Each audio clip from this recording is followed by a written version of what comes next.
Ajá, muy buenas noches. Mi nombre es Juan Carlos y estoy con Paralelo 33, libertario chileno. Le quiero hacer una entrevista porque me parece un personaje muy interesante. Lo encontré navegando por YouTube y quisiera como poder conversar con él y a partir de ahí hacer unas preguntas de las cuales yo quisiera saber y también compartirles a los demás cuál es la visión de un liberal o un libertario en cuanto a ciertos temas que yo voy a plantear. Un placer, Paralelo. Ya, muchas gracias, yo soy Rodrigo, la mayoría me conoce como Paralelo 33, agradezco el cumplido, no sé qué tan interesante seré como persona, pero igual se agradece. Y un gusto estar acá para discutir cosas, siempre es agradable conversar con otras personas de estos temas. Está bien, me parece perfecto, me parece perfecto. Entonces, comencemos con las preguntas como tal y con una muy básica. ¿Qué significa ser libertario para Paralelo? Ya, yo hago la distinción ahí con liberal porque muchos mezclan los dos conceptos y la verdad es que tienen muchas similitudes los libertarios con los liberales, porque podríamos decir que los libertarios son como los hijos nacen de los liberales, pero a consecuencia de las políticas más socialistas, más intervencionistas que surgen en el siglo XX. Y yo diría que la diferencia más fuerte no está necesariamente en lo que hagan en la práctica, sino en los principios a los que apuntan. Porque en la práctica un gobierno liberal, pero propiamente liberal, podríamos decir liberal clásico, haría probablemente lo mismo que un gobierno libertario, que es bajar impuestos, mayores libertades civiles, mayores libertades económicas y básicamente sacar el Estado a la vida personal de las personas para que tomen sus propias decisiones. Pero hay una diferencia de lógica con respecto a estos dos conceptos en que, por ejemplo, un liberal te dice el Estado es bueno, el Estado te ayuda, pero funciona mejor cuando es más chico, es un tema de eficiencia. Creen que el Estado tiene que estar para ayudar, que es bueno, pero que está ahí simplemente funcionando mejor cuando es pequeño. En cambio, el libertario te dice, hemos aprendido el siglo XX de los gobiernos totalitarios, del socialismo, de la intervención del Estado y creemos que el Estado es malo.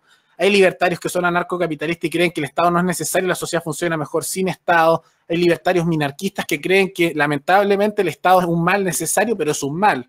Yo diría que ahí está la diferencia y por eso soy libertario, porque no se considera el Estado como algo bueno, sino como algo malo en sí que hay que tratar de luchar y achicar lo más posible. Ok, y este, en cuanto a ser libertario y liberal, tú dices que existen estos anarcocapitalistas que consideran que el Estado es malo completamente. ¿Tú tendrías algún ejemplo de país que sea totalmente anarcocapitalista o algún país que haya transitado en algún movimiento o régimen anarcocapitalista? No, porque la verdad es que el anarcocapitalismo nace en la década del 80, es más o menos reciente. Es como el equivalente cuando Marx comenzó con el comunismo, también fue en la década del 70, 80 en el siglo XIX y los primeros ejemplos empezaron a verse con movimientos a principios del siglo XX y después tuvieron su éxito. Lo mismo pasa con el anarcocapitalismo. Ellos dan muchos ejemplos de elementos históricos que son medios anarcocapitalistas, pero nunca por completo, pero no lo han podido lograr porque nadie ha implementado su ideología, aunque a nivel mundial están surgiendo. Por ejemplo, dan muchos ejemplos como Islandia, donde a pesar de que había un estado muy pequeño, las cortes de justicia eran privadas, la seguridad era privada y se hacía todas las temas por acuerdo voluntario entre trabajadores y los que tenían las tierras.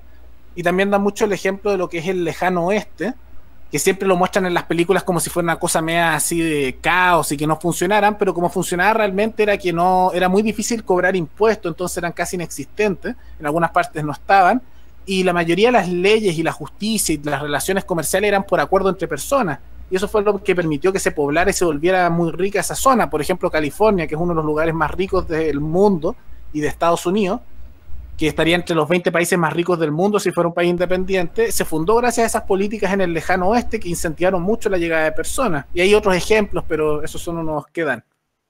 Ok, y a tu parecer, ser libertario o ser anarcocapitalista, más bien ser anarcocapitalista sería tener libertad o tener libertinaje. No, es que hay una diferencia, y ahí también pondría a los voluntaristas, que son muy similares a los capitalistas. El, por ejemplo, un minarquista libertario, el libertario común, por ejemplo, como un Ujú. partido libertario, todos los que se llamen a sí mismos libertarios, usualmente son minarquistas, pero ellos también creen que el Estado es malo. El tema es que ellos no creen que se pueda achicar más. Y el anarcocapitalista y el libertario cree mucho en la libertad, pero no en el libertinaje, porque la libertad es que tú puedas tomar tus propias decisiones, pero tú te haces responsable de las consecuencias de esas decisiones. Voy a dar un ejemplo. por ejemplo, cuando uno te dice, y habría una diferencia aquí entre libertad y libertinaje, si tú golpeas a alguien, una persona que le gusta el libertinaje diría, yo puedo golpear a alguien y no sufrir consecuencias por ese golpe.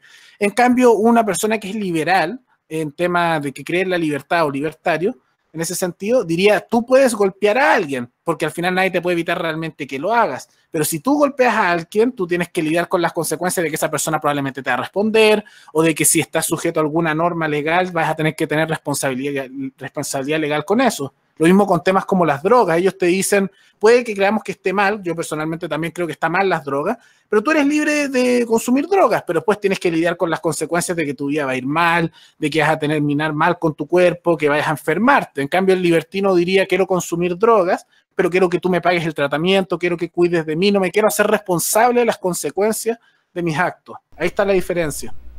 Ya.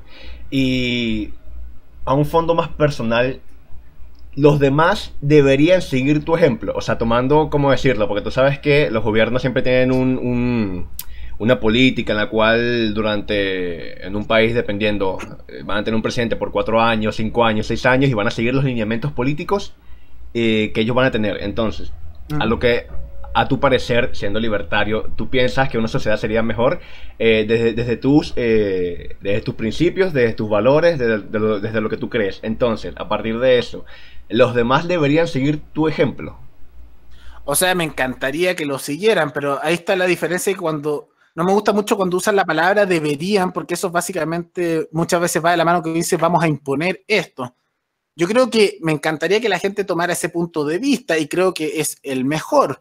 Pero si, por ejemplo, un grupo de personas de manera voluntaria quieren vivir en un sistema así colectivista, como una anarcocomunista, o quieren vivir bajo un sistema islamista, autoritario, yo creo que ellos son libres para poder elegir eso. Porque uno yo creo que puede someterse a ciertas normas que tal vez sean más autoritarias mientras se haya sometido a ellas de manera voluntaria. Ahora, claramente creo que sería mejor de la manera que lo digo yo, porque es mayor libertad para el individuo. Pero si no es así, creo que es válido también que se guíen así mientras no le impongan su preferencia a otras personas. Exacto, entonces a partir de eso, supongamos que, bueno, lo que estás diciendo, que dejamos a las personas de forma voluntaria tomar sus propias decisiones. Y supongamos que tienes seguidores o tienes, manejas un país de forma liberal o libertaria. Y las personas o cierta parte de la población quiere, de forma voluntaria, vivir bajo ¿cómo decirlo?, políticas más de izquierda, socialista, comunista, pero tú tienes el control del país. ¿Cómo tú le das a ellos libertad? Teniendo ese principio tuyo de que dejarle a los demás hacer lo que quieran, pero tomando en cuenta que ellos tienen que hacerse cargo de sus propias decisiones. Sí, entiendo tu punto, cómo se aplica esto en la práctica. Exacto, cómo darle libertad a alguien que quiere algo cuando en realidad están siendo manejados por las políticas que tú quieres. Mira, te voy a dar un ejemplo con algo que ocurre actualmente en Chile. Okay. Nosotros tenemos un sistema de pensiones que son las AFP, no sé si las conoces. Sí, las conozco, bueno, que es el sistema de reparto individual y que se calcula de una manera fijada por ley. Y hay gente de izquierda que quiere un sistema de reparto como el que había antes aquí en los años 70 y 60, 50 y como el que hay en España. Y por ejemplo, hay una cosa común entre los que son a favor de la AFP y los que son a favor del sistema de reparto, es que ellos dicen esto tiene que obligarse a todas las personas. Yo, por ejemplo, diría que si tú eres de izquierda y digamos que la mitad del país quiere este sistema de reparto, yo diría, ya, todos los que quieran el sistema de reparto, organízanse ustedes. Con su dinero, hagan un sistema de reparto. Yo no tengo problema en que usen su dinero y tomen la decisión de ustedes unirse al sistema de reparto. Sí. Y si a ti te gustan las AFP, únete al sistema de AFP, pero no obligues al resto a pagar por el sistema que tú quieres. No, exacto. Pero tampoco exacto, pero existe lo que son las AFP, pero supongamos que existen estas personas que quieren el sistema de reparto. ¿Quién se tendría que encargar para dar ese sistema de reparto? Nada más y nada menos que el Estado. Ahora, si el Estado no lo hace, entonces ¿quién le daría a ellos es que no se lo tiene que dar nadie? Ese es el sistema. La cosa es que si tú quieres hacer algo, al igual como ocurre normalmente en las relaciones personales, tienes tú que realizar algo, un acto. No puedes esperar que te lo den porque sí. Si tú quieres unirte a un sistema de reparto, tú tienes que llegar a un acuerdo con otras personas o unirte a una compañía que lo dé. Es como funcionan los sistemas de seguro. Tú no estás obligado a tomar, por ejemplo, un seguro de vida, pero hay sistemas que te ofrecen el servicio de un seguro de vida y lo puedes tomar o no.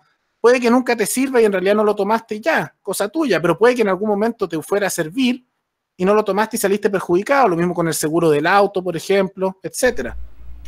Ya, Yo aplicaría ya. muy parecido al sistema como funciona en los sistemas de seguros, por ejemplo, que la gente de manera voluntaria va a darse distintas ofertas. En Estados Unidos ocurría algo similar, por ejemplo, cuando allá no había un sistema de previsión estatal, en los años 50 y 60, que era que los trabajadores de distintas compañías decían, miren, porque nos ponemos de acuerdo entre los sindicatos, por ejemplo, que decían allá, y con una parte de nuestro sueldo de manera voluntaria, el que no quiere el sindicato hacerlo, ellos dejaban como un 10% del sueldo de cada trabajador. Y cuando un trabajador se enfermaba, usaban ese dinero para pagar los gastos médicos. Y eso era totalmente voluntario, era privado. Ahora, muchos de ellos eran de carácter más bien socialista y todo, pero el tema es que de manera voluntaria aplicaban un sistema que normalmente se asocia con la izquierda, pero al no imponerlo a otras personas y usar simplemente su dinero para aplicarlo, están aplicando de manera voluntarista, de manera voluntaria el sistema de izquierda, pero sin imponérselo al resto. Y a mi parecer eso es moral. Ya, ya, me parece perfecto. Ok, ahora pasando a la siguiente pregunta. ¿Cuáles son los principios que rigen a un liberal o libertario? Ya. Yo diría que son distintos para un liberal que para un libertario. Voy a decir más los del libertario porque de ese grupo soy yo Sí, sí, realmente. sí, o sea, mejor dime tus principios como libertario. Sí, yo diría que un principio muy importante es el principio de no agresión. Claramente se ve, por ejemplo, este tema de los impuestos como una agresión porque le estás quitando a otra persona el fruto de su trabajo. Entonces, esto se aplica tanto para relaciones interpersonales como para relaciones económicas. Y diría que esta es como la base principal, porque la misma manera que tú no deberías agredir a otro de manera arbitraria, es como la ley de oro que se habla, no hagas a los otros lo que no te gustaría que te hicieran a ti. De la misma manera, tú no le puedes quitar a otra persona su dinero, a menos que sea con su consentimiento, porque si no es una agresión, es un robo. Otro principio importante yo creo que sería lo que es la libertad, que dejar a otra persona hacer lo que quiera con lo que es suyo sin afectar a otro directamente. Y eso no implica que a mí yo esté de acuerdo con lo que haga otro. Por ejemplo, personalmente me causan mucho desagrado las drogas, el cigarrillo y en gran parte el alcohol. Pero porque a mí me causan desagrado ese tipo de cosas, yo no voy a imponerle al resto de decir tú no puedes consumir esto. Ahí diría que es otro principio básico, que es la libertad de dejar que el otro elija y lide con las consecuencias de esto. Ya. Y a partir de esto, a nivel más internacional, diría también que el no intervencionismo. Por eso a los libertarios no les gusta meterse en guerras ni intervenciones extranjeras, porque, nuevamente, viola este principio de no agresión y de no intervención económica. Ya, de acuerdo. Bueno, a ver, se me surgió como una pregunta a raíz de lo que dijiste, eso de no intervención en guerra y eso. Pero en dado caso que sea dentro del mismo país, tomando el ejemplo de Chile, que es la región de la Araucanía, sabe que hay un problema según José Antonio Caz de terrorismo de Estado, que los mapuches, que son, bueno, algunos mapuches que son terroristas. ¿Los dejarías a ellos? ¿Le dejarías como esta disputa que tienen de darle sus tierras como parte de la libertad, como parte de un trato? O, Es, ¿Mm? sí, sí, ¿qué es lo que harías según la posición libertaria? es que de acuerdo a la posesión libertaria, esas no son sus tierras, porque las tierras de dónde tienen su origen, de dónde viene la propiedad, viene del trabajo. Porque en algún momento un mapuche pudo haber sido dueño de esas tierras, yo te podría dar la razón y decir, efectivamente, hubieron unos mapuches. Pero, ¿cuál es el nombre de ese mapuche? ¿Eres tú descendiente directo de ese mapuche? No porque un mapuche en algún momento haya tenido una tierra significa que tú tienes derecho a esa tierra. Sus descendientes directos tienen derecho a esa tierra, pero si no sabemos quiénes son, nadie tiene derecho a esa tierra, sino que la haya trabajado y que sepamos que el más antiguo persona que haya trabajado esa tierra originalmente y que después dispuso de ella. Entonces, por eso todas estas personas estos mapuches, que son un grupo de más o menos de 200 personas que hacen ataques terroristas de la Araucanía, no tienen un derecho sobre eso porque están asumiendo que solo por hacer ellos también mapuches, ser un grupo étnico, tienen derechos sobre esas tierras cuando en realidad no tienen ningún título de propiedad, ningún ancestro, nadie con quien puedan reclamarlo. Y en consecuencia tienen derecho a defenderse con una policía que podría ser estatal o privada, o ellos mismos con armas, los propietarios de esas tierras, siempre que sean legítimos, porque están viniendo criminales que quieren arrebatarle las tierras que ellos tienen de manera legítima. Ya, ya, muy extendida tu respuesta, me encantó. Ok, Gracias. la siguiente. ¿Gobierno militar o dictadura? ¿Cómo lo catalogas tú? Es que yo digo que son las dos, porque fue una dictadura, sí, hubo un control estatal fuerte, hubo represión de libertades civiles, pero también fue un gobierno, claramente había un gobierno, y era un gobierno de militares, bueno, en Sí, realidad también de sí, civiles y pero militares. yo me acuerdo de una entrevista, alguien había dicho que no era un gobierno porque nadie lo escogió. Llegaron a armas y listo, tumbaron a Allende y ahí se pusieron ellos al poder. Por eso dicen que no es gobierno porque nadie los eligió, ellos mismos se impusieron. Pero es que el tema es que hay gobiernos que no son democráticos. El tema es que puede que no sea un gobierno democrático, pero eso no lo hace un gobierno. Ese es el tema. Por ejemplo, Corea del Norte es un gobierno. China también es un gobierno. Las monarquías absolutas como Liechtenstein también son gobiernos. Pero el tema es que no son democráticos. Que algo no sea democrático no significa que no sea un gobierno en sí. Y por eso era un gobierno militar, pero también era una dictadura. Y muchos el concepto de dictadura como algo bueno o malo. Y el tema es que dictadura también es otro sistema de gobierno, un sistema parecido a lo que puede ser un totalitarismo o una monarquía absoluta. No es bueno ni malo, simplemente un modelo de organización. Lo que hace malo o bueno un sistema político son las políticas que toman y los efectos que tienen sobre la gente. Es irrelevante decir que algo es dictadura o gobierno militar o democracia o república. Lo que importa son las políticas que se aplican. Por eso a mí yo creo que es medio irrelevante la discusión sobre el nombre. Ya, pero a tu parecer, ¿dónde está más echada la balanza? ¿En gobierno militar o en dictadura? O sea, ¿cómo lo llamarías tú si nada más pudieses escoger uno solo de esos nombres? ¿Una solo de los dos? Sí, Probablemente dictadura, aunque no, cuando lo hablo sobre el tema los digo los dos porque son los dos, no es más ni uno ni otro. ya, está bien, de acuerdo. Ok, O probablemente depende no, con la persona que hablara, porque si le ofende mucho a alguien que diga dictadura, diría gobierno militar. Y si a otro le ofende que diga gobierno militar, diría dictadura, para poder establecer un mejor diálogo. ya. O sea, no tendrías como, por decirlo así, si tú piensas que por si esto es un gobierno militar, aún así cambiarías el nombre que le des dependiendo de la persona con quien vayas a hablar. No. Sí, es que no encuentro que sea tan relevante. Yo encuentro que es que son las dos cosas, y como son las dos cosas, no siento que esté teniendo una falta de honestidad al decirlo de una manera u otra. Y si es que por decirlo de una manera se acaba una conversación y se acaba un diálogo, puedo decirlo de la otra manera con tal de seguir hablando del tema de fondo. Ya, eso sí es cierto. Está bien. Ok, ahora pasando a una pregunta totalmente distinta. ¿Mar a Bolivia con independencia, sí o no? Personalmente yo creo que no, porque aplico nuevamente lo que aplicamos para los mapuches. ¿Por qué tiene Bolivia reclamos sobre esa tierra? Que me digan, por favor, quién es el descendiente directo sobre qué tierra, dónde está el título de propiedad, el nombre y apellido a quien se le quitó un territorio. Y la verdad es que el tema, lo único que están reclamando es porque su estado en algún momento tuvo ese territorio, pero ni Exactamente. siquiera lo pudo reclamar de buena manera, porque, insisto, la propiedad y la tenencia legítima de algo se adquiere por su trabajo y su presencia. Y hay que recordar que el territorio boliviano, que estaba en ese momento controlado por Bolivia, había muchos chilenos que habían empezado a trabajar esa tierra y tenían empresas, por eso también intervino Chile. Entonces, incluso por lo que es aplicando la teoría de cómo se obtiene la propiedad, el dominio sobre esas tierras, Chile tiene más reclamos sobre esa tierra que Bolivia originalmente. Incluso sobre las tierras que no hubieran trabajado los chilenos, muchas tierras no estaban siendo trabajadas por chilenos ni bolivianos, entonces en realidad no tienen dueño en ningún lado, es ilegítimo el reclamo de los bolivianos, por eso yo no le otorgaría nada. Ya, no, inclusive, o sea, la guerra del Pacífico la ganó Chile. Así que, Mm. bueno. Ok, entonces no hay mar para Bolivia, ni con independencia, ni con nada. Ok. No, claro que no. Bien, ahora tomando un tema más actual. Toma de las escuelas y universidades como forma de protesta, ¿sí o no? ¿Estás a favor? ¿Estás en contra? Estoy en contra y bueno, por distintas razones. En primer lugar, quiero partir con las que son públicas y ahí uno podría hacer el argumento que es un poco más legítimo porque en realidad, entre comillas, le pertenecen al Estado. Y si el Estado en realidad quiere permitir ese tipo de cosas, yo digo, ya, cosa de ellos. El único problema que tengo con eso es que al final todos esos gastos, todos esos costos que terminas causando, es decir, la pérdida de dinero por no enseñar, los destrozos, los termina pagando toda la población, porque eso se paga con impuestos. Entonces, la agresión que están haciendo ahí a la propiedad estatal es una agresión que en realidad dirigen al conjunto de la población, porque nosotros terminamos siendo afectados. Ellos pierden clases y hacen sus marchas y gritan y se sienten bien consigo mismos, pero al final los que terminan pagando los platos rotos somos nosotros, los ciudadanos.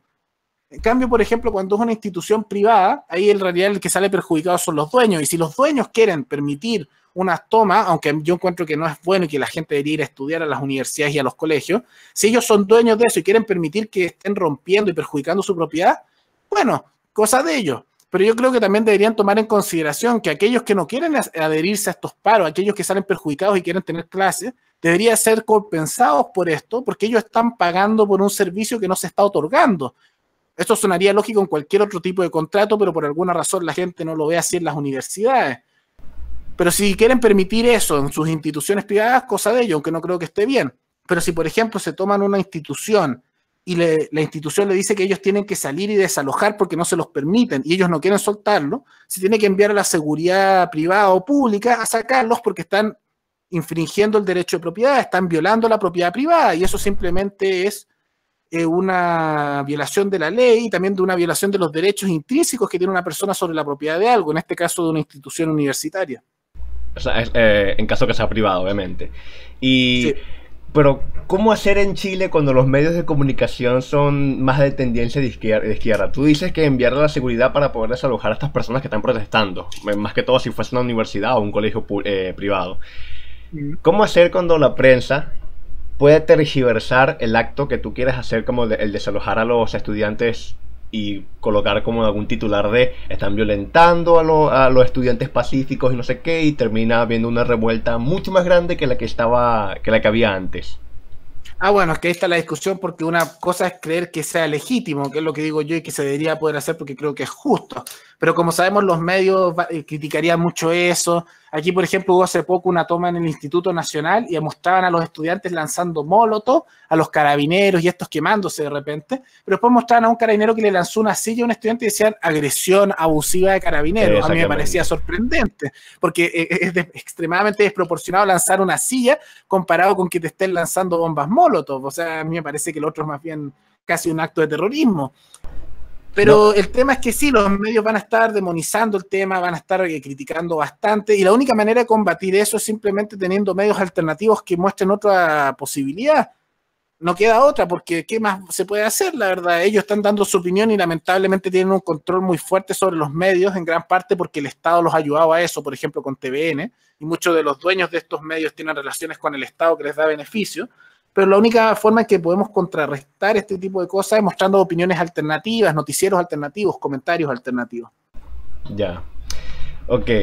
La toma de los colegios y universidades es, más que nada, según, por una educación no sexista. ¿Qué entiendes tú como educación no sexista? Y si ves justificable esto como para salir a protestar. Bueno, siempre me ha costado entender a qué se refieren con una educación no sexista y he conversado con mi amigo que está en la directiva de Revolución Democrática en el Frente Amplio y a él también le cuesta un poco explicar el por qué es sexista la educación. Pero siempre el argumento que me han dado es como que dicen que nunca me dicen un tema específico. Es como cuando la izquierda en este país dice que quiere cambiar la constitución de Pinochet y yo les pregunto qué artículo o qué parte específica quieren cambiar y no tienen ni idea. Eso pasa muy similar con esto de la educación sexista. Dicen, no, hay que cambiarla porque hay abusos y el patriarcado y el machismo. Y yo le digo, ya, pero ¿qué cosa en específica? ¿Qué te gustaría cambiar del reglamento de educación? ¿Qué educaciones en particular se quieren enseñar? Y normalmente dicen que no, que es un tema más bien cultural y la idea y todo. Realmente no tienen ni idea. Pero los que han empezado a proponer este tipo de temas muchas veces dicen que para educar de manera no sexista se tienen que educar en los colegios y en las universidades con textos de autores feministas. Sí, normalmente lo que quiere este feminismo en estos autores leyes que no sean realmente igualitaristas, sino lo que piden son mayores beneficios para las mujeres, leyes de cuotas para distintas minorías y también a los grupos femeninos, diciendo que por ley tiene que haber, por ejemplo, la mitad de todas las personas tienen que ser mujeres y un cuarto, por ejemplo, tienen que ser indígenas y otro cuarto tienen que ser negros y así. Y personalmente me parece eso más bien un poco arbitrario y autoritario, porque aunque no me gusta la idea de los gobiernos en sí, si es que hay que tener un gobierno, un congreso o funcionarios públicos o en el trabajo, lo que sea, se tiene que juzgar a una persona por el mérito de sus ideas, por lo eficiente que sea, por lo correcto de trabajador que sea, no simplemente porque nació hombre, nació mujer o es indígena de una religión o de una raza, sino por lo que piensa y por lo que hace. Porque ahí es cuando están empezando a decir que por solo ser mujer, por solo ser hombre o por solo ser de un grupo minoritario te mereces algo, están cayendo en el mismo error que ellos se supone que critican. porque dicen que los hombres por ser hombres tienen beneficios, y ahora aquí quieren que las mujeres por ser mujeres tengan beneficios, que los negros por ser negros los tengan, que los indígenas por ser indígenas, etcétera. No, sí, efectivamente. Pero es que salen con el argumento de que los hombres son más privilegiados porque si siempre ves a los funcionarios públicos, la mayoría de ellos son hombres. En países, ¿cuántas presidentas mujeres hay o han habido en comparación de hombres? Y también cómo se vino desarrollando la sociedad hace como de 100 a 200 años atrás, que siempre ha sido como un poco más llevado a que los hombres hagan los trabajos y que las mujeres siempre se mantengan en casa y bla, bla, bla. Este... Es más que Pero todo es que hay una razón por qué es así, ¿no? Es un tema totalmente arbitrario. Es como yo siempre me he dado cuenta que dicen que hay que, por ejemplo, hacer cuotas para las mujeres para que se haya más en ingeniería, que debería ser la mitad, porque es una carrera mayormente dominada por hombres. Pero nunca he escuchado el problema de dónde está la cuota para hombres en la carrera de enfermería, donde es dominada mayormente por mujeres o parvularias. Nunca he escuchado la cuota para que haya la misma cantidad de mujeres en el ejército que los hombres, o la misma cantidad de mujeres que trabajan en obras públicas, por ejemplo, en estos trabajos de carácter más bien pesado, que la mayoría son hombres, para que haya mujeres. En realidad no es un tema tampoco de igualdad, pero incluso esta diferencia es por temas más bien biológicos y de preferencia. Hay numerosas estadísticas que muestran que, por ejemplo, las mujeres tienen una mayor preferencia por temas de comodidad, por temas más sociales. En cambio, los hombres tenemos una preferencia más alta por un tema, suene bien o mal, de poder, de mayor dinero. Eso es lo que más nos interesa como hombres en promedio, a diferencia de las mujeres que tienen una preferencia por un tema de comodidad. Sí, por disculpa un momento. Sí, pero ese siempre es el donde atacan, ¿no? Que siempre dicen que como la sociedad se formó en el hecho de que el hombre siempre se va a ir por trabajos más fuertes, más de poder, como dices tú, y las mujeres socialmente fueron criadas para hacer más, buscar trabajos menos pagados, estar en casa, una típica familia conservadora en la cual la mujer siempre va a ser alguien que no va a trabajar, que no va a aportar, sino que simplemente va a cuidar a los hijos y no va a tener un trabajo de gran relevancia, ni va a ser directora, ni ejecutiva de alguna importante compañía. ¿Por qué? Porque la sociedad patriarcal, entre comillas, formó a la mujer para que sea así, lo cual para mí no me parece. Pero incluso si fuera verdad eso, cosa que no considero que sea cierto, no sería un problema que la mujer, por ejemplo, tome ese rol siempre que lo haga de manera voluntaria, porque si la mujer quiere ese rol, ¿cuál es el problema? Y en la sociedad que vivimos actualmente, ninguna mujer está obligada en Occidente, porque no es lo mismo en los países musulmanes o asiáticos, a tomar esos roles, sino que al contrario, se le dan las mayores libertades, e incluso se tienen leyes más favorables que los hombres. Hablan de privilegio, pero por ejemplo en Chile las mujeres se jubilan antes que los hombres por ley. Ellas tienen preferencia en la obtención para los niños cuando hay casos de separación. Las leyes penales hacen que cuando se mata a una mujer, la mata un hombre, es peor que cuando una mujer mata a un hombre o un hombre mata a otro hombre. Son peores, las penas son más altas por matar a una mujer que un hombre. Entonces yo me pregunto, si legalmente no tienen más beneficios ella, si laboralmente tienen la posibilidad de elegir todo, incluso estadísticas nos muestran que las mujeres cuando están en misma condición que hombres y que los hombres en un trabajo ganan incluso más que los hombres, yo me pregunto ¿dónde está realmente el sexismo? Pareciese ser que en realidad es el hombre el que está saliendo perjudicado con esto. Y el problema es que ellas llegan a estos números de desigualdad porque comparan a todos los hombres con todas las mujeres. Y la verdad es que muchas mujeres tienen una preferencia por trabajos más cortos, de medio tiempo, porque también quieren tener hijos. Entonces, por eso se ve las diferencias, pero si comparas al mismo nivel un hombre que haga el mismo tiempo de trabajo que una mujer en el mismo trabajo, en la misma situación, las mujeres tienden a ganar más que los hombres, y esto se observa mucho en estadísticas, por ejemplo, en ingeniería a nivel mundial. Yo me acuerdo, yo tengo el testimonio de una conocida, que el padre es ingeniero y profesor universitario, y según las colegas, las profesoras también, que trabajan ahí, según del mismo trabajo, según de la misma carrera y según del mismo horario, la mujer o sus compañeras ganan menos que él. No sé de verdad si es cierto o no, obviamente yo no lo puedo corroborar, yo no estoy allí, pero o sea, sin poder tener como la estadística o los datos así afines. Es que también, es que no es eso lo ven como si fuera algo totalmente malvado y que lo hacen a propósito, pero hay que pensarlo también con un poco de lógica. Si fuera efectivo que es más barato una mujer, porque eso significa que estarías diciendo que las mujeres son más baratas de cobrar y tienen un sueldo más bajo que los hombres, claramente observaríamos que en todas las empresas y en todos los negocios, la gran mayoría de las personas que trabajan serían mujeres, porque con toda esta idea y que tiene cierta cosa verdadera, que las empresas buscan lo más barato en temas de producción y siempre hablan de que los empresarios avariciosos quieren lo más barato y joderse a la gente, claramente le pagarían a la gente que gana más, en este caso mujeres. Pero eso no es así porque en realidad, primero, es más caro mantener una mujer, en el sentido de que con todas las leyes laborales que han sacado hacen más difícil contratar a mujeres porque tienen un gasto mucho más alto que lo de un hombre. Pero también porque las mujeres nuevamente tienen preferencias distintas. Mi papá, por ejemplo, tenía hace algún tiempo una empresa pequeña, una pequeña empresa, y tenía algunos empleados que eran ingenieros y que eran mujeres. Y, por ejemplo, los empleados que eran hombres les importaba solo una cosa, ganar un sueldo más alto. Y pues todos los meses pedían aumentos de sueldo de 50.000, 100.000 pesos, y si no lograban, se iban a otra empresa. Pero en cambio la mujer, mi papá tenía que acercarse a las empleadas mujeres y les preguntaba a ellas si ellas querían un aumento de sueldo porque ellas no preguntaban. Y cuando les preguntaban, ellas realmente no pedían aumentos, por ejemplo, de sueldo, sino que decían, no, mira, pero me gustaría, ¿podrían cambiarme la silla por una silla más cómoda? Hoy podrían, por ejemplo, poner estas cosas de lámparas nuevas. Les gustaban temas de comodidad, porque les gustaba lo del trabajo estable, es un tema de decisiones. Y por eso se dan diferencias laborales, porque incluso si hacen exactamente lo mismo y parten igual, y ellas no piden aumento, por ejemplo, de sueldo, no lo van a obtener. Hay que pedir esas cosas no llegan del cielo. Ya. Muy interesante porque todo comenzó con las escuelas y terminamos en esto, interesante. Ok, aquí yo tengo otra anotación que dice, la toma de escuelas y universidades, o sea, volviendo al tema de las universidades, no se comprende como una rebelión o huelga contra el monarca en un sentido liberal. Donde los liberales van en contra de la opresión a las que son sometidos y toman acción para derrocar o, en este caso, en la actualidad, ser escuchados para exigir acciones y cambios. ¿Ya? O sea, hay una parte que se siente oprimida, se siente desvalorizada y hacen estas huelgas, hacen estos paros para ser escuchados. Sí, es que yo puedo entender que se sientan así porque primero han vendido mucho este mensaje de la opresión, pero efectivamente hay una cierta clase de opresión actualmente, pero no viene por parte de empresas, o por lo menos no de empresas legítimas, sino que usualmente viene del Estado y de las empresas corporativistas que están asociadas al Estado, que imponen este tipo de políticas un poco abusivas. Porque al final hay prejuicios para las personas y se termina culpando al mercado, a las empresas, al sistema, a los hombres.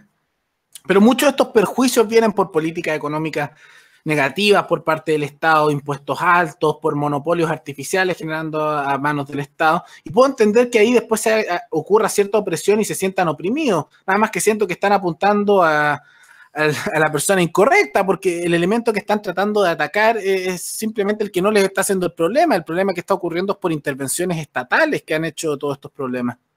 Sí, pero las masas son muy manipulables, entonces simplemente con una persona al decir un discurso ya los demás se movilizan.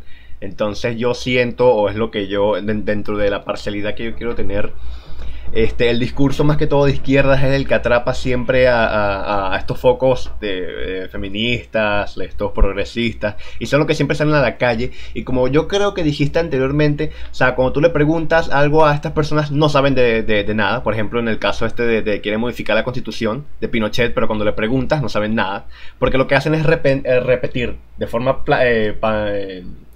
¿cómo decirlo? Panfletaria, algo así. O sea, le dieron un panfleto, lo leen y bueno, salen a la calle así. Pero cuando les preguntas profundamente qué es lo que quieren cambiar o de qué es que se quejan, no saben nada. Esperan que alguien más, algún dirigente, responda por ellos. Es que yo diría que eso es más bien inevitable, pero eso no tiene por qué ser monopolio de la izquierda. Porque el problema es que la mayoría de la derecha a nivel mundial, excepto en Estados Unidos, ha hecho el problema de que la izquierda dice hay abusos, hay problemas y es culpa de este sistema, del capitalismo, del patriarcado, de lo que sea.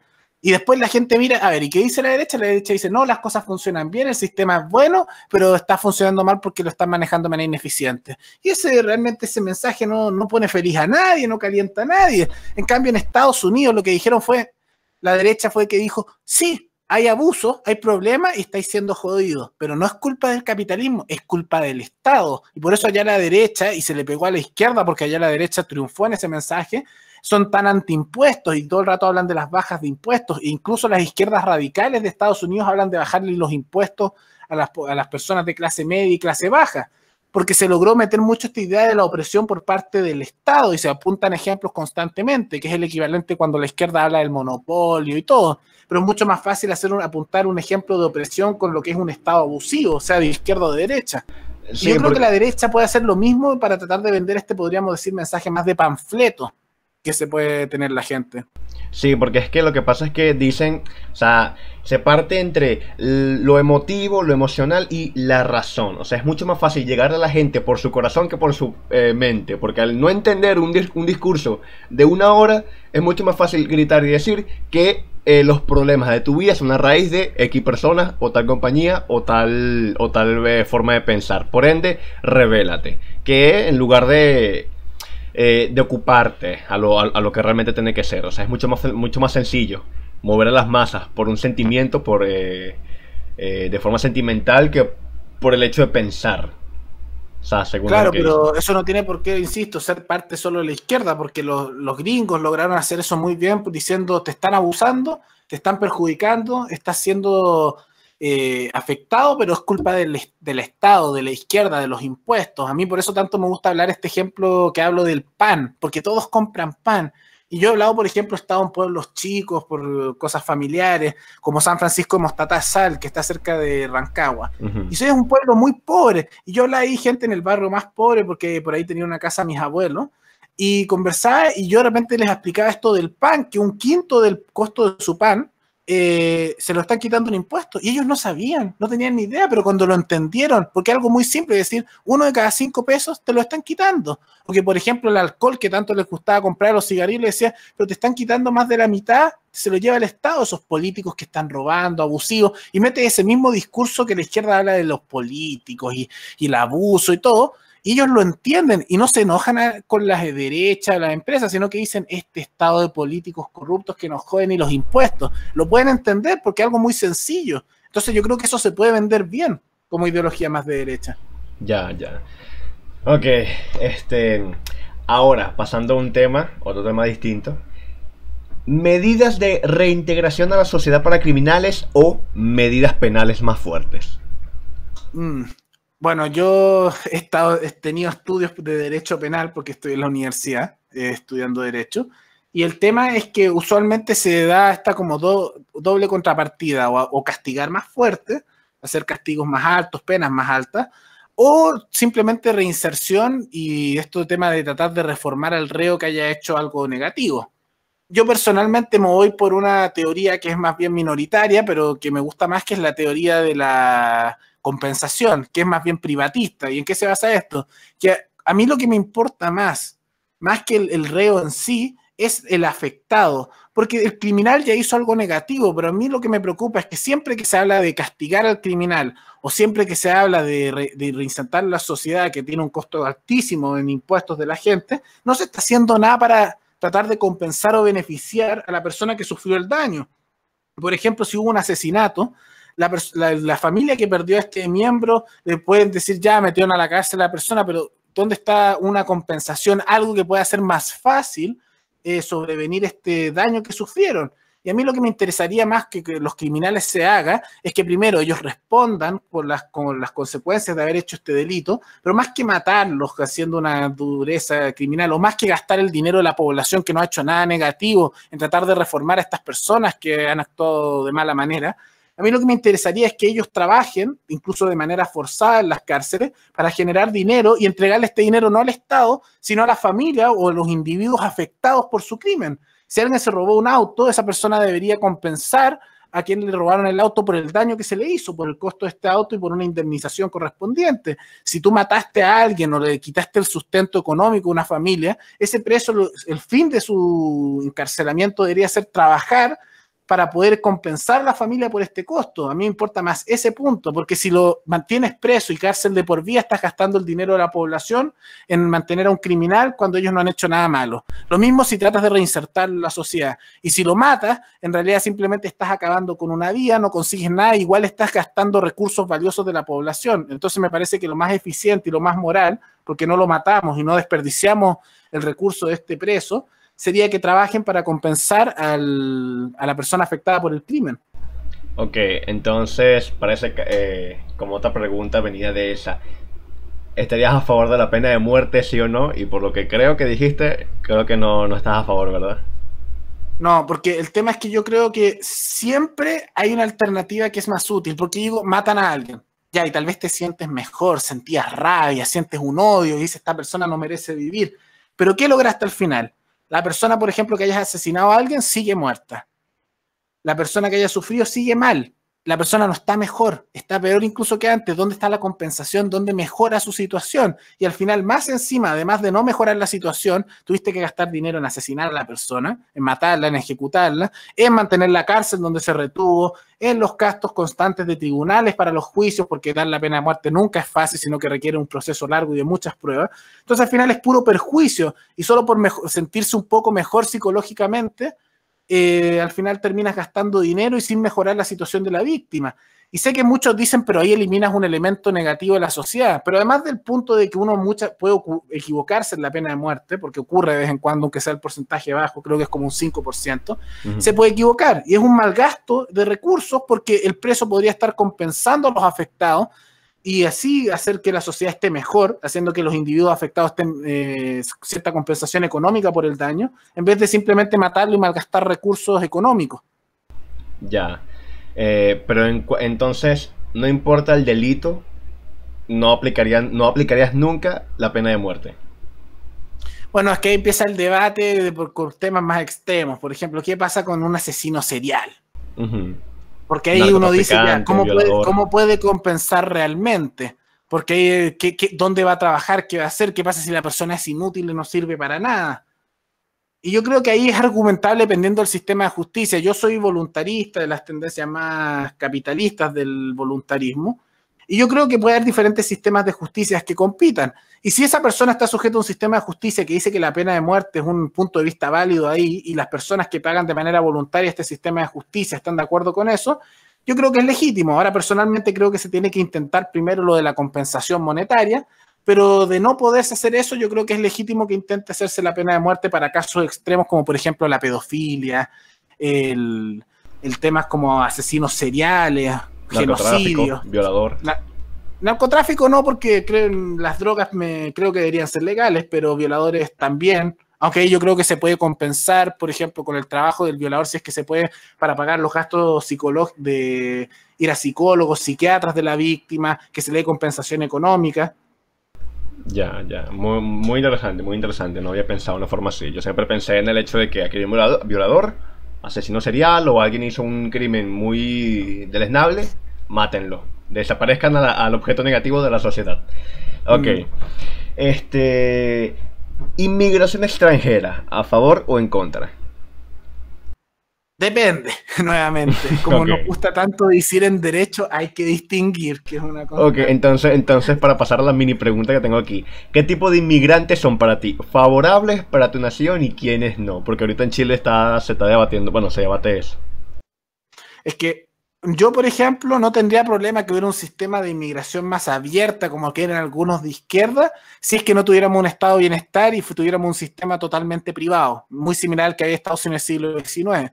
Porque, por ejemplo, en el siglo XIX Estados Unidos no tenía ningún servicio social, no tenía estado de bienestar, y todo era la mayoría de la propiedad de privados. Entonces la gente podía llegar, pero no tenía nada al llegar y no les ofrecían nada, sino que tenían que trabajar de manera voluntaria, tenían que conseguir un trabajo y tenían que esforzarse y ganarse a través de su esfuerzo el sustento. Y ahí no habría un problema. Estados Unidos creció bastante y le benefició bastante estas políticas, y eso incentivaba que llegaran personas que quieren esforzarse, personas que quieren surgir, una buena calidad de personas, un buen inmigrante, en vez de que llegaran estas personas que me gusta llamar un poco como parásitos, que son los que vienen por servicios sociales. Y si hubiera un sistema así no tendría problema. Pero yendo a la práctica, como actualmente no es así el sistema y actualmente tenemos un estado de beneficios sociales y muchas personas se le ofrecen servicios, yo creo que ahí no se tiene que permitir la llegada de inmigrantes a menos que vengan o por visa o por solicitud de trabajo o a recomendación de alguien, porque si realmente la llegada del inmigrante va a ser una carga más para la población que paga con sus impuestos esto, a mí personalmente me parece que es equivocado. Ahora, si vienen y se esfuerzan y no se sustentan en el Estado y es simplemente por trabajo propio, yo no tendría un problema. Pero como actualmente no funciona así, yo iría en caso a caso y observando que tengan un trabajo al que llegar o una invitación de un local y que este local asegure a través de una declaración que ante un problema este inmigrante el Estado no se va a encargar de esta persona, sino que ellos se van a encargar de la mantención. Ya, porque es que yo me acuerdo que había leído que estaban en contra de ese racismo o esa discriminación que había contra los haitianos que llegaban a Chile y que estaban, bueno, la izquierda estaba proponiendo el hecho de que también le dieran servicio, atención de salud, por ejemplo. O sea, no trabajaban, no aportaban nada, o sea, simplemente llegaban, pero llegaban enfermos o algo así, pero no se les iba a discriminar y de todas maneras se les iba a atender en atención pública o privada, o que sea, pero que de todas maneras no se le discriminara, o sea, que se las atendiera como tal. O sea, y para mí yo pensaba, a ver, si llega alguien que de la nada no ha aportado, no ha dado sus impuestos como tal, ¿cómo espera el Estado proporcionarle a él un servicio de salud? O sea, suena duro decir, bueno, si llega enfermo y se va a morir, yo no lo voy a atender porque no pagó. Ok, sí, suena duro. Lo más humanitario, y es algo que se aferra siempre a la izquierda, y lo más bonito sería poder ayudarlo. Pero en dado caso que no se puede, o más bien no sé si es que no se debería, ¿tú estarías a favor de todas maneras que si un inmigrante, sea de donde sea, poder otorgarle de forma gratuita? Yo creo que la atención pública es gratuita en cuanto a la salud. Otorgarle este servicio a cualquier inmigrante que llegue. Es que el tema es que, en primer lugar, si fuera por mí el ideal, yo no creo en la salud pública, ni en la educación pública, yo no creo en los servicios públicos. Okay. Pero, y te voy a dar un ejemplo de, aquí en Chile, por ejemplo, no tenemos un servicio estatal público completo para las personas con discapacidades, pero tenemos algo que se llama la Teletón. Y todos los años, los chilenos donamos millones y millones de pesos y dólares a partir de bancos, instituciones, de individuos. Todos los años yo también dono a esta institución que es la Teletón. Y a la izquierda no le gusta porque es un ejemplo claro de cómo las personas son generosas, que las personas cuando ven a alguien en una situación difícil lo ayudan. Entonces, si ellos dicen, no, tan terrible, hay que ayudar, yo diría, efectivamente, si nadie lo va a ayudar, si tú dices que es tan terrible, me imagino que lo vas a ayudar tú, porque todo esto dice que no, nadie lo va a ayudar, es porque en realidad la gente sí ayuda al que está en estado de necesidad. Y si una institución privada, por ejemplo, quiere otorgar de manera gratuita, y muchas veces lo hacen por tema de imagen, servicio a inmigrantes o a vagabundos o personas que estén en una situación difícil cuando están con problemas médicos, que lo hagan.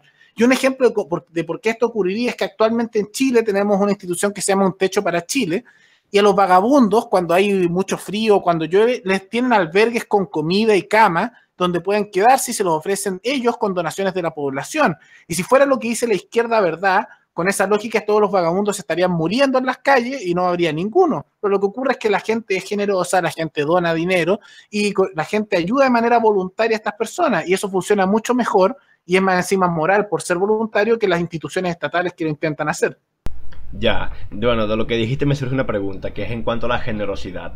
Yo una vez tuve una discusión porque yo había dicho que, a ver, si yo no quiero donar dinero, no significa que no sea egoísta, simplemente no quiero. Pero me repetían varias veces que no, si no donas o si no haces algo de caridad, en realidad básicamente eres egoísta.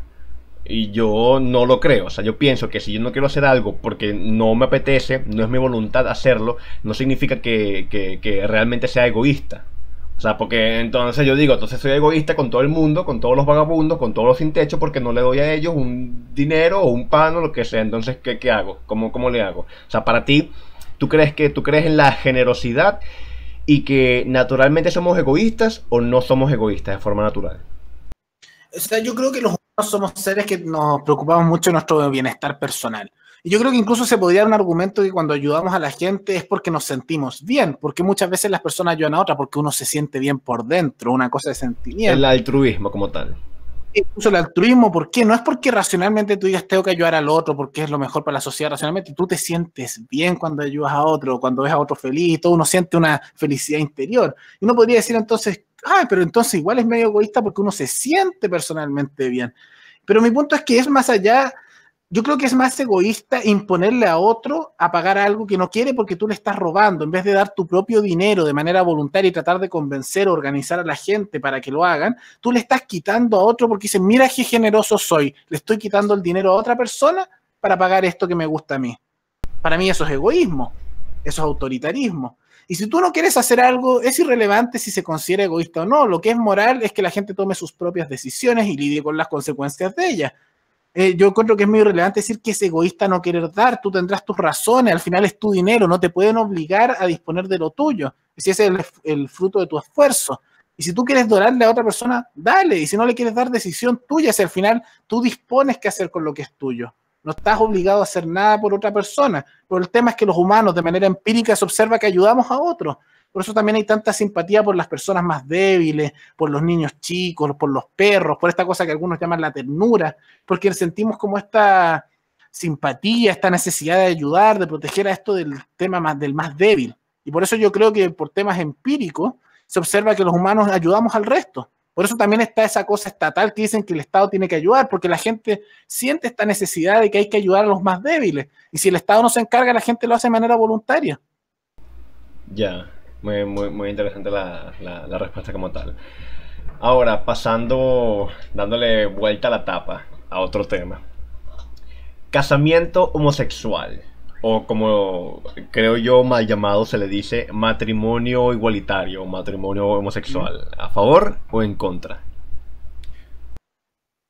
Mira, en principio yo diría a favor, pero cuando la mayoría dice a favor es que es como, ay, que lo legalicen y el Estado. Pero yo personalmente creo que el matrimonio no debería meterse el Estado. Para mí el matrimonio debería funcionar como un contrato voluntario, con las condiciones como uno quiera, y llámalo como tú quieras, llámalo matrimonio, llámalo unión, como tú quieras en realidad. Porque no me gusta esta idea de que el Estado te empiece a decir, no, y para casarte tienes estas reglas y tienes que cumplir esto y lo otro. Yo creo que si tú te casas, ponle el título que quieras a ese contrato y pon las condiciones que tú quieras. Si quieres separación de bienes, cosa tuya. Si quieres bienes compartidos, también cosa tuya.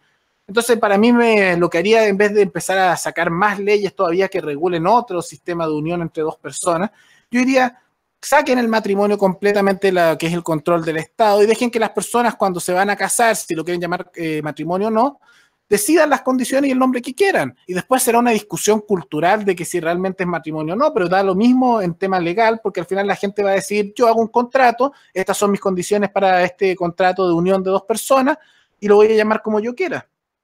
Ok, y en el tema valórico de la iglesia, tú sabes que viene de esto del matrimonio, del casamiento, viene también por parte de la iglesia. ¿Cómo harías tú en esa parte como tal? Es que muchas veces dicen, no, es que el que es de la iglesia, entre hombre y mujer es matrimonio. Y yo digo, ya, pues esa puede ser una opinión respetable por tus creencias religiosas. Y la iglesia tal vez iba a seguir con sus ceremonias y todo. Y por ejemplo, no sé si tú sabes que el matrimonio católico es muy difícil conseguirse una separación, porque no se permite, sino que muchas veces se tiene que pedir una anulación por parte del matrimonio a la iglesia, que puede tardar años. Y nadie les dice que lo hagan más fácil y todo, porque esas son sus reglas, es voluntario. Y yo aplicaría lo mismo. Personalmente me gusta la iglesia católica, no soy cristiano, pero es una cosa de voluntad. Uno se puede casar o no por la iglesia, uno puede adherirse o no a las condiciones que pone la iglesia para ese matrimonio. Y lo mismo debería ser para los matrimonios que son civiles, por decirlo así, que sea un tema contractual, un tema voluntario. Es irrelevante de qué iglesia sea o no. Ya. Igual tenía como otras preguntas acerca de eso, pero desgraciadamente no las tengo anotadas, así que pasaré a la siguiente. No, está bien. Que es la que yo creo que también es la que se está implantando en Chile, que es acerca de la ley de género. ¿Para ti la ley de género es una imposición o una invitación? Como es actualmente, es una imposición, porque si la ley dijera simplemente la gente se puede llamar como ellos quieran y vestirse como ellos quieran, yo diría, bueno, ¿para qué sacan una ley? Si eso es obvio. Si tú quieres decirme que tú eres un plátano y andas corriendo por la calle con un traje gigante de plátano, cosa tuya. Si me dices que eres un árbol y te disfrazas de árbol y corres por las calles y dices que te traten como árbol, bueno. Y si tú me dices que eres mujer y naciste hombre y te vistes como mujer y quieres que te traten de mujer, cosa tuya. Yo te trataré si quiero o no de esa manera, es una cosa de cortesía, de buenos modales y de relaciones personales. Pero el tema es que las leyes de género que están sacando ahora están sacándolo con ciertas condiciones. ¿Y cuáles son estas condiciones? Lo que ellos llaman la no discriminación. ¿Pero qué entienden por la no discriminación? Por ejemplo, estas leyes que propusieron, dijeron que tú en un trabajo no podías discriminar a una persona por su identidad sexual, pero nunca describen a qué se refiere esa discriminación. Entonces, imagínate, tú pides un aumento de sueldo y yo te digo que no te lo quiero dar simplemente porque creo que no trabajas suficientemente bien. Pero tú me dices, me están discriminando. Si esa persona es transexual, puede decir, no me subieron el sueldo por discriminación, aunque haya sido por otro factor. O digamos que despides a una persona de un trabajo porque trabaja mal. ¿Qué ocurre? Y después esa persona diga, discriminación. Me discriminaron, no es porque trabaje mal, no es porque falta el trabajo, no, es porque me discriminaron. Y yo por eso me ocupo mucho estas leyes, porque vienen de la mano con estas leyes, entre comillas, antidiscriminación, que en realidad son imposiciones autoritarias a la voluntad de las personas. Y lo mismo pasa con los niños, que aquí quieren hacer que menores de 14 años, y con apoyo de Bópoli, aquí en la derecha también lo están tratando de lograr, y pasó de la comisión, es que a menores de 14 años, si es que se sienten hombres o mujeres y no nacieron con ese sexo, sino que se sienten de ese sexo, lo puedan pedir ante un tribunal. Y yo pienso, ¿qué autoritario es que a un padre que no esté de acuerdo con esto se le obligue a pagar por algo que no quiere nuevamente? Porque tú puedes pensar que tu hijo tiene un problema psicológico y todo, pero mientras un hijo no pueda ser independiente económicamente, no importa si tiene 18, 30 o 10, el tema es que no se puede sustentar por su cuenta, y hasta que no se pueda sustentar por su cuenta, él no puede tomar decisiones personales con respecto a lo que va a hacer con el dinero de sus padres. Sí, bueno, por eso creo que habían planteado algo como la independencia progresiva, que esto quería decir que a partir de una menor edad, de 13 años, 12 años, el adolescente, el niño podía empezar a ser independiente, y no a partir de los 18. O sea que conjunto a esa ley, o sea, conjunto a esto, iban a decir, bueno, entonces podemos dejar a los niños de 14, menores de 14 años, decidir si son hombre, mujer o una piñata. Entonces, claro, pero si quieren eso, también deberían permitir que consuman alcohol, fumen cigarrillos, manejen, sean responsables penalmente, porque si tú estás capacitado mentalmente para tomar una decisión tan relevante como puede ser un cambio de sexo que va a definir el resto de tu vida, va a afectar profundamente en tus relaciones sociales y en tus elementos psicológicos, yo creo que es argumentable que también tienes la madurez para poder tomar decisiones con respecto a tu futuro en realizar crímenes, tu futuro laboral, también tu futuro con respecto a si consumes alcohol o no, etcétera. Ya, pero más que todo dirían que, o sea, al cambiar tu sexo, supongamos que siendo muy menor, 15 años por decirlo así, dices que esto afectará para toda su vida, sus relaciones personales y sociales.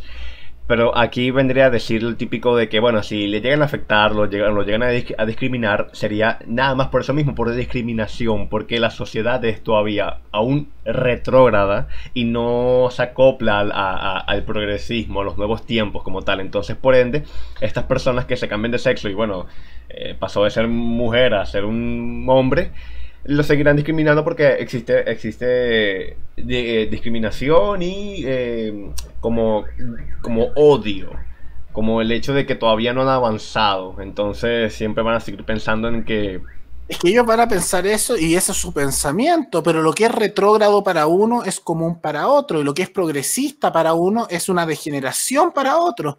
Y yo creo sinceramente que ellos creen que es lo mejor, pero yo no creo que se le pueda imponer eso a otros. Nadie está obligado a ser tolerante o tratar bien a otra persona. Yo no creo que estén obligados. Puedes pensar que es de mala educación o de mal gusto no hacerlo, pero nadie te obliga a ser cortés y nadie te puede obligar a pensar de una manera. Yo creo que una persona tiene el derecho a discriminar, en el sentido de que puede decir con quién se relaciona, qué es lo que hace, y mientras no le haga daño directo a otra persona, cómo habla y qué decide con su vida.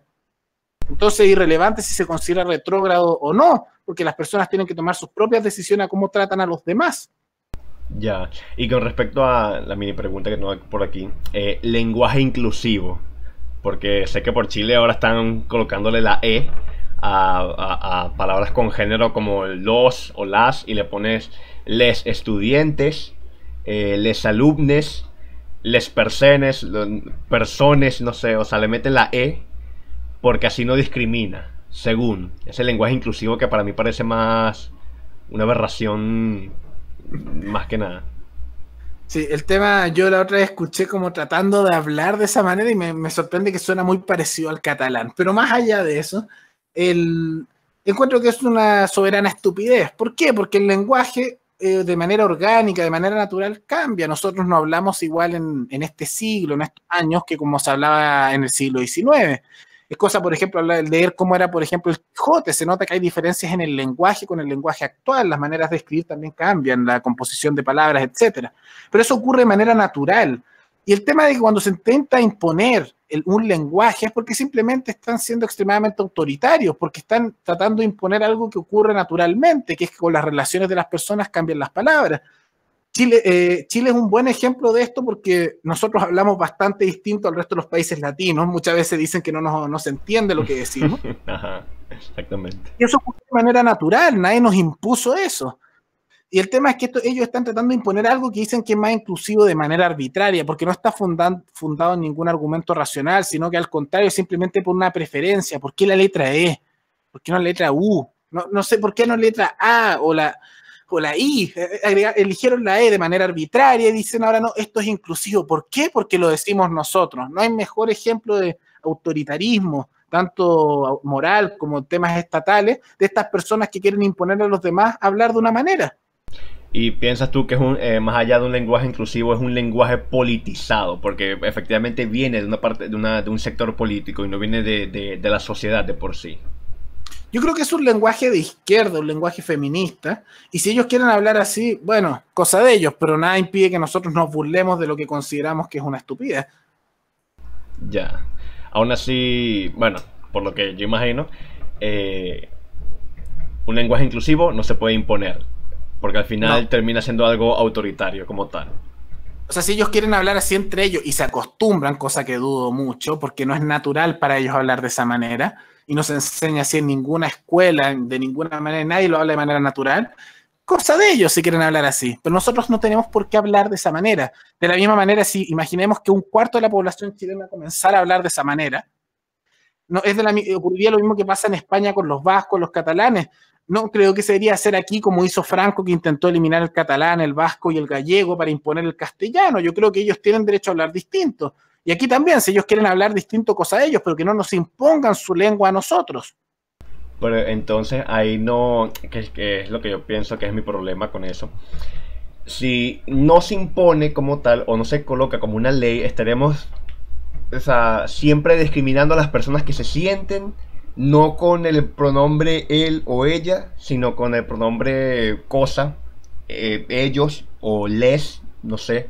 Entonces, si no hace el Estado algo por estas personas, entonces simplemente siempre pasaremos de largo y nunca le prestaremos atención. O sea, como, o sea, al fin y al cabo para mí siempre será una imposición arbitraria, autoritaria, totalitaria, todo. Pero desde el punto de vista, yo supongo que de la izquierda o de estas minorías siempre pensarían del hecho de que si no se mete el Estado para intervenir por nosotros, entonces la gente siempre se terminará burlando o nunca nos tratarán bien. Es que entonces su política realmente no es sustentable, porque si requieren de las fuerzas, porque en realidad el mérito de sus argumentos no es suficiente. Y si ellos quieren hablar así, que lo hagan, pero imponerlo es extremadamente autoritario, muestra un autoritarismo moral y una falta de capacidad para convencer a la gente si no es por la fuerza. Me gusta eso, me gusta mucho lo último.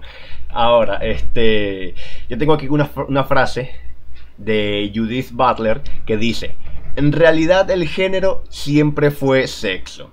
O sea, que dentro de las charlas, de los debates que da Agustín Laje con Nicolás Márquez, quiere decir esta frase que, o sea, politiza el hecho de que en realidad el género, o sea, porque tú sabes que ahora existen como 120.000 géneros distintos.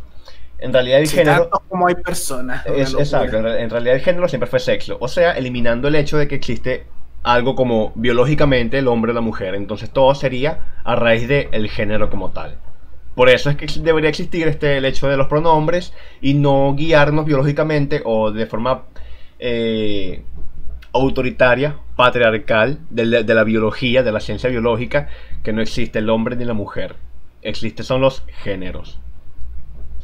No, pero eso es una estupidez, porque en realidad esto no es un concepto que existió siempre, sino un concepto que se inventó en los 50 por una autora feminista. Y el tema es que es una invención y que ellos lo acepten y digan esto es así, nosotros no tenemos por qué aceptar y decir, no, tienes razón, esto es así. No, nosotros tenemos toda la facultad para decirle, mentira, no es así, no es mi definición. Y eso lo inventaron ustedes hace más o menos 60 años. Antes no era así, nadie lo entendió así históricamente. Y ustedes, si quieren, háblenlo así, pero no tenemos por qué seguir nosotros lo que ustedes consideren relevante. Nosotros no consideramos que sea así, no tenemos por qué seguirlo. Ya. Había una pregunta, o sea, pequeña y rápida. ¿Tú crees que la iglesia está separada del Estado o el Estado y la iglesia son un conjunto? Están juntos como tal. O sea, no está tan unido como era antes, pero sigue teniendo cierta influencia. Por algo tenemos aquí el Te Deum por cada religión, tenemos el Te Deum el angélico, tenemos el Te Deum conjunto, etcétera. Y eso es porque la religión, por lo menos en Chile, todavía tiene una influencia fuerte, aunque menos que antes. Chile se está volviendo en el país menos cristiano de Latinoamérica. Creo que ya lo es en este momento. Ya, Pero sí sigue siendo una influencia muy fuerte porque claramente los líderes religiosos tienen influencia sobre los fieles de su religión y cuando estos se meten, por ejemplo, en política, influyen bastante. ya, ya. Porque lo que te iba a decir era en cuanto a lo del género y estas cosas. Salía un ejemplo que yo creo que era, lo dio José Antonio Caz, que era, si una mujer puede cambiar de sexo a hombre, o sea, siendo mujer, puede optar a ser sacerdote y por ley no puede ser discriminada y la iglesia tendría que acatar lo que está en la ley. Si no, sería, ¿cómo sería? Sería una discriminación, porque esta ley es una imposición, ¿me entiendes? Es algo que se debería considerar como normal, entonces no se le puede negar a esta mujer que en algún registro dice que es hombre, así que se tendría que aceptar el hecho de que ella podría ser sacerdote. Entonces sería como ¿cómo decirlo? Sería como un atentado para decir que ahora, miren, una mujer ahora es sacerdote, es parte de la iglesia, como para decir que miren como yo destrozo o le gano a la iglesia como tal. Sí, es que en realidad es una imposición porque, insisto, aunque la iglesia me causa un rechazo profundo, porque tengo un gran rechazo por la iglesia católica y el cristianismo en general, pero están imponiendo su voluntad sobre otro. O sea, tal vez yo tengo una institución que dice no acepta a personas con ojos azules. ¿Por qué? Porque yo lo digo, pues, y es autonomía de la voluntad. Si no te gusta mi institución, no te metáis, cosa de ellos. Y lo mismo para la iglesia, ellos no aceptan mujeres por un hecho histórico y porque en un momento hubo una mujer que se hizo pasar por hombre y fue papisa y bueno, eso en el pasado. Pero eso son las condiciones de la institución y si no te gusta, funda una nueva institución, funden una nueva iglesia católica con mujeres, como quieran, pero si no te gusta, no entres, así de simple. Y el tema es que nuevamente se mete este autoritarismo moral que quieren imponerle a la sociedad sus preferencias personales. Sí, exactamente. Y sin un Estado que los respalde, no hay como imponer las leyes. Ese es el tema. Sus argumentos son tan malos que necesitan aplicar la fuerza, el ejército, la policía, las leyes para hacerlo. Porque si tratan de hacerlo argumentando, discutiendo, haciéndolo de manera orgánica, racional, no pueden porque sus argumentos son tan malos que no les da para convencer a la gente. O es en el caso de que los argumentos son malos, o es que existe una sociedad muy conservadora que no se desarraiga de sus raíces para aceptar un progresismo. Sí, yo no diría que eso tampoco es necesariamente malo. Hay sociedades más conservadoras y liberales por cómo están compuestas y si quieren hacer así, es cosa de ellos, su decisión. Si la mayoría de una sociedad quiere ser de esa manera, no creo que haya un problema mientras no se le imponga a los que no son tan conservadores vivir de una manera en específico. Tal vez casi todos son extremadamente conservadores y tal vez viviéramos una sociedad en que las mujeres usan burka y todos los hombres también están extremadamente cubiertos. Pero si a los otros que no son así se les permite estar vestidos como ellos deseen y no se les impone nada dentro de lo que es suyo en su propiedad, no veo por qué habría un problema con que una sociedad sea en su mayoría conservadora o liberal. Ya, pero en el dado caso de que, por ejemplo, si existe una sociedad que está dividida, por ejemplo, en el caso de la ley de género y esto, si el 51% de las personas de la sociedad elige sí a la ley de género, pero el 49% la rechaza, ya por simplemente ese porcentaje de más, pasa la ley de género y el otro resto de la población tiene que acatar a la ley. O sea, es como que existe este hecho de que sí, o sea, todos somos libres de hacer lo que queramos siguiendo la ley y ese tipo de cosas, pero cuando por un pequeño porcentaje alguien se alza por encima de los demás, ¿cómo hacemos ahí entonces? Por ejemplo, si imponen esta ley de género o la ley de los pronombres, que si tratas a alguien, a una mujer que se considera hombre y tú no le usas el pronombre de él en lugar de ella, te puede, no sé, te puede denunciar o algo así por maltrato o por rechazo. Pero más que todo porque la ley pasó nada más por un pequeño porcentaje, por 1%, y el resto de la población no está de acuerdo con la ley, pero es ley.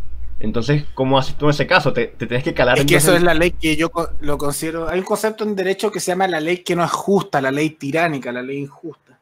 Y yo considero que eso son leyes tiránicas, leyes injustas, porque primero yo no creo en la democracia. Por lo que debes haber escuchado te darás cuenta que tengo mucha preferencia por la libertad individual y lo que es la propiedad privada. Y si tuviera que resumir en un concepto muy simple cómo se aplicarían las cosas, yo diría, cada uno es monarca, cada uno es rey de lo que es suyo. Entonces, si la mayoría más uno quiere hacer las cosas así, digo, dale, en tu propiedad, en la propiedad 50 más uno, háganlo así. Pero si alguien es la propiedad de los que no son de ese 50 más uno, quieren hacer exactamente lo contrario, no creo que se les pueda obligar porque estás pasando por encima de su derecho sobre la propiedad y para determinar qué hacen con lo que es suyo. Si tú cuando entras a mi casa, en mi casa está la regla, no puedes usar calcetines rojos y tienes calcetines rojos, tenés que cumplir con la regla de no puedes usar calcetines rojos porque esa es la regla de mi casa. Y en mi casa son mis reglas mientras no afecte tu integridad. Tal vez en mi casa no se permite usar sombreros de copa, ¿por qué será? No sé, pero son las reglas de la casa. Y si en mi casa tienes que llamar a una persona que es mujer, hombre, si lo desea, son las reglas. Y si en la casa de otros al revés, son esas reglas. Cada uno tiene reglas distintas en lo que es suyo. Y la única diferencia, diría que por qué se permite eso en espacios públicos es porque se supone que todos tenemos una propiedad conjunta, lo que no es el caso realmente.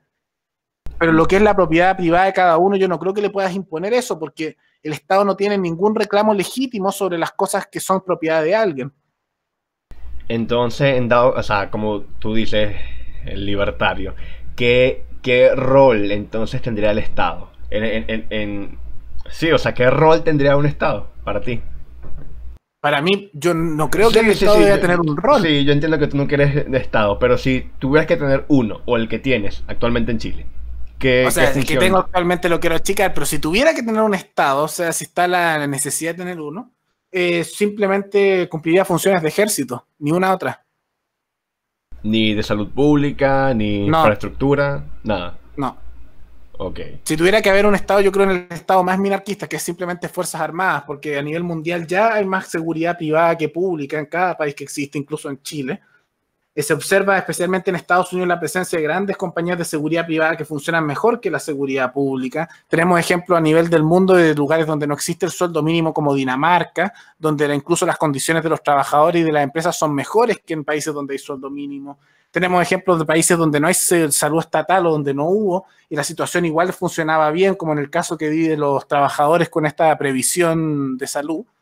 Lo mismo con temas educativos, etcétera. Entonces, si es que tiene que haber un Estado, la única función que se podría argumentar que es necesaria es la función de las Fuerzas Armadas, porque está la posibilidad de que nuestros vecinos nos invadan y nos destruyan. Exacto, exactamente. Ok. Ahora para la siguiente pregunta. Para Paralelo existe la homofobia. ¿Es para ti la homofobia una fobia real como tal?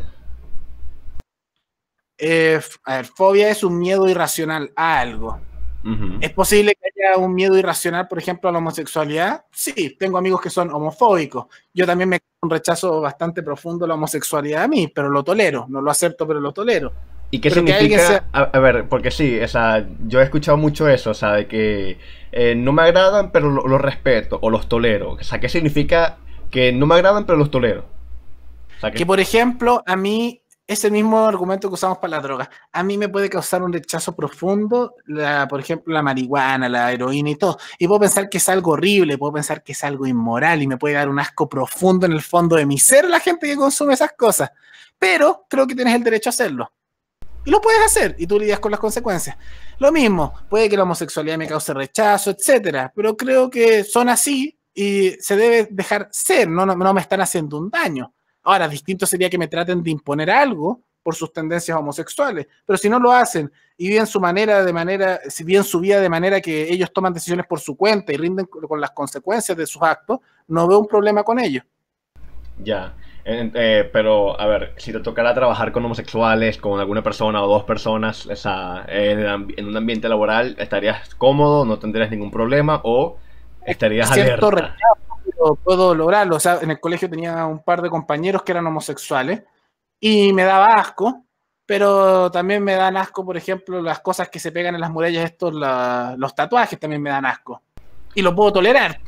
Okay, conozco gente de tatuajes también y aunque me causa un rechazo profundo también, puedo ir con gente que tiene al lado, conversar y ser cordial con esas personas, llevarme bien y todo, aunque me cause un rechazo por dentro.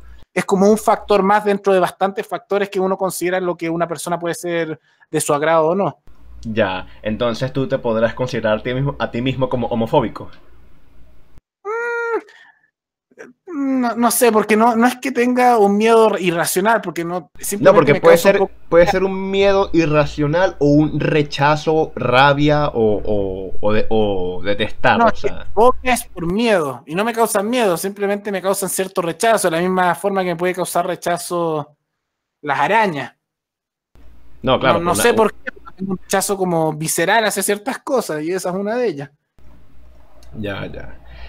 Ok, No sabría decir por qué, ya. porque mi familia ha sido bastante liberal a lo largo de su existencia. Y a pesar de ser liberal, o sea, sí, yo creo que te entiendo. O sea, tú dices que eres liberal y dejas a las personas ser, pero sin embargo, pues, mantienes tus propios principios, tus propios valores en el sentido de que puedes dejar a las personas homosexuales vivir, ser lo que quieran ser, y al mismo tiempo tener como ese rechazo por dentro, pero sin embargo, dejarlas ser, dejarlas convivir, dejarlos Sí, quietos y ese es tipo de que ser cosas. libertario es distinto a lo que aplicamos nosotros a nivel público, a nivel personal. Personalmente yo soy muy conservador, pero es mi decisión ser yo conservador, no le voy a poner mi decisión al resto en eso.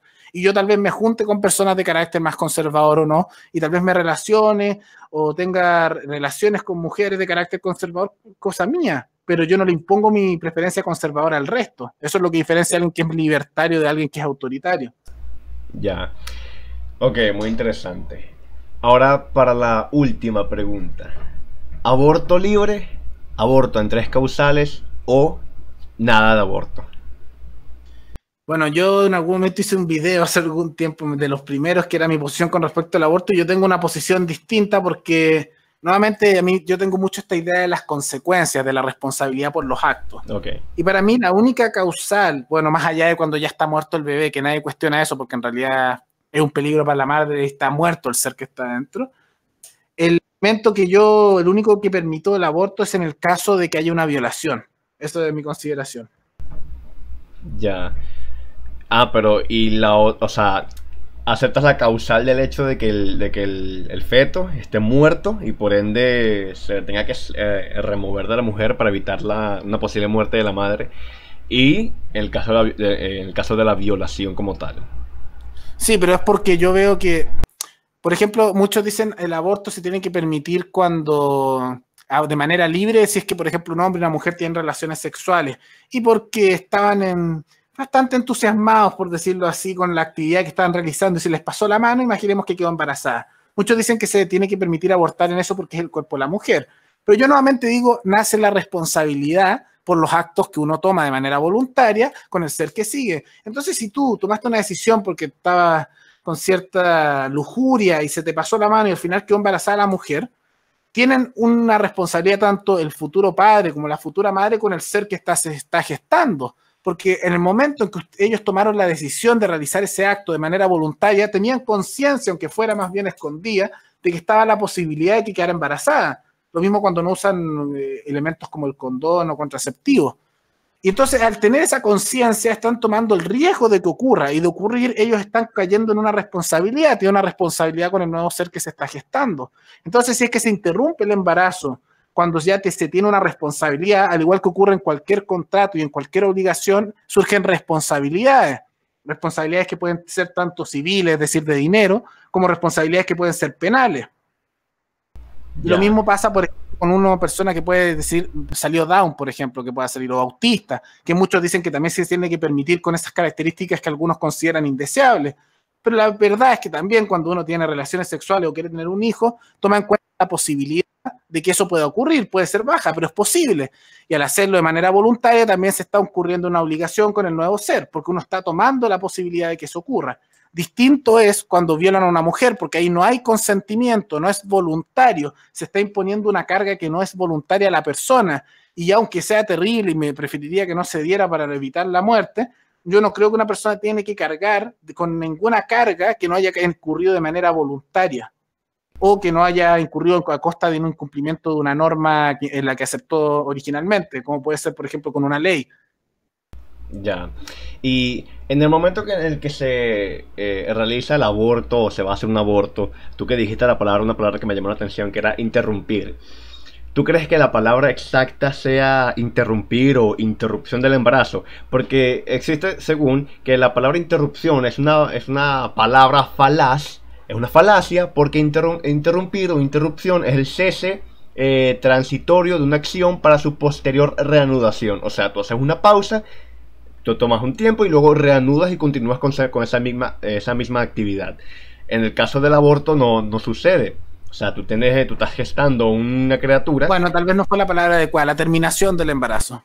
No, exactamente, pero el problema es que si tú vas a la página, no me acuerdo el link, el vínculo del gobierno de Chile, te sale que una de las causales para la interrupción del embarazo, y así en muchos de los países que aceptan el hecho de las tres causales o tener un aborto libre, que dicen interrupción del embarazo. Sin embargo, yo lo considero que es una palabra falaz, porque interrupción es, por decirlo, una pausa, no es una terminación, no es se detiene esto, se acabó. No, para mí es una pausa y se continúa. Sin embargo, no se utiliza la aniquilación del bebé, matanza del bebé. No sé. No, claro. Entiendo tu punto y tienes toda la razón. Se me pasó, qué vergüenza, especialmente estudiando Derecho por esos detalles. Pero es que ahí viene esto del tema de cuando uno llama a esta pequeña la evolución del lenguaje. En el lenguaje coloquial, mucha gente lo utiliza casi como sinónimo, porque no piensa mucho en el significado en sí.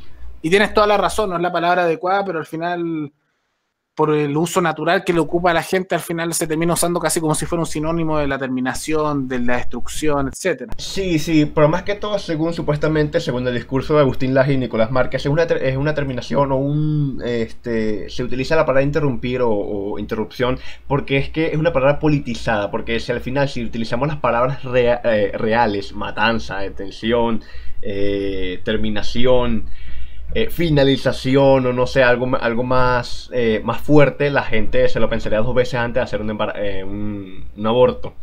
Pero sin embargo utilizan la palabra interrupción de forma falaz para poder convencer, o sea, más que todo la izquierda es la que según tiene este argumento, utiliza esta palabra, los proabortistas le dicen, utiliza esta palabra o esta forma de expresarse para poder convencer a las demás personas. Sin embargo, también investigando, había descubierto que también la palabra interrupción sí tiene esta definición de que es una pausa y luego es una continuación, más también tiene que supuestamente también es una detención, o sea, se detiene como tal, se para. Pero sin embargo, yo me voy más por el hecho de que la interrupción es el cese transitorio de una acción para su posterior reanudación. Entonces, sí considero que el decir la interrupción del embarazo es algo falaz, simplemente para convencer a las personas o a la gente, al ojo público, de que es algo normal y, bueno, totalmente pasable. No, sí, toda la razón, mal uso de la palabra, no lo había considerado la verdad, pero tienes toda la razón, uno también se puede equivocar. Ya, no, totalmente. Bueno, hasta ahí, esa es la última pregunta. Muy seguramente a lo mejor se me hubiesen ocurrido otras, pero bueno, ya estamos algo tarde, y para mí 1 hora 22 minutos es algo increíble, me parece perfecto y totalmente educativo. Sí, un buen tiempo, fue una buena conversación. Sí, me gustó absolutamente. A lo mejor más adelante si tengo algún tema nuevo o para enfatizar o explayarnos más en algún otro tema, puede ser que te avise y hagamos un nuevo video. No, claro, no hay problema. Y lo mismo para de repente participar en alguno de los que hago yo no tengo ningún problema. Me parece perfecto. Entonces, un placer haberte tenido aquí para el canal Random Think y que también es un Discord de política y debate. Muchas gracias por haber aceptado la invitación para la entrevista. Paralelo 33, de nombre Rodrigo. Sí, claro, no hay problema. Ok, muchas gracias entonces, y hasta luego. Hasta luego.